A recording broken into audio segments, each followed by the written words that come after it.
今年这个黄瓜的价格呢，真是烂到家了啊，不能再烂了。这个还好呢，我们因为采用的是这个无土栽培，大家看一下啊，这个是采用的机制栽培。然后呢，这个黄瓜呢，口感相对来说比较甜，吃起来好吃。所以说，在这个价格上呢，有影响，但是说，并不说像大家那种比较惨的地步了。欢迎来到付老师团队简易无土栽培基地，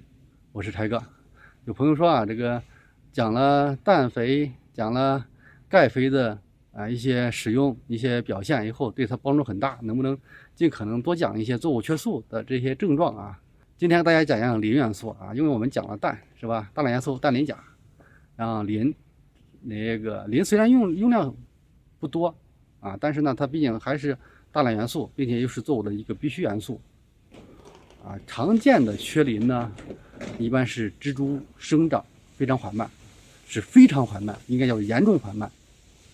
另外呢，这个叶片直立，我们看这个叶片，它不是说正常的那种生长，而是说直立生长。另外呢，这个叶片的颜色，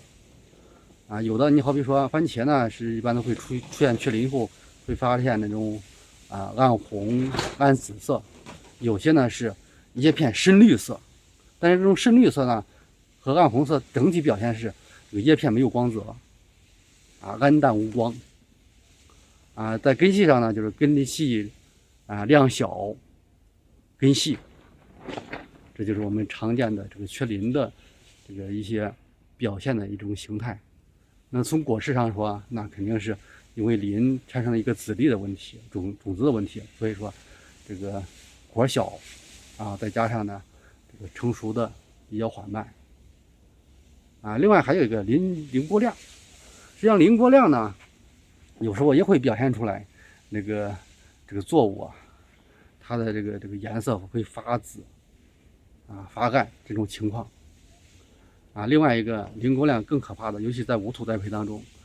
会干扰你的营养液当中的，好比说钙呀、镁呀、锌呐这些元素的，包括铁。一个吸收，因为它容易被磷固化，所以说呢，我们在这个管理当中要密切关注这种缺磷的症状。如果发现缺磷的话，实际上要抓紧时间呢，去迅速的去补充磷酸二氢钾这种营养喷施，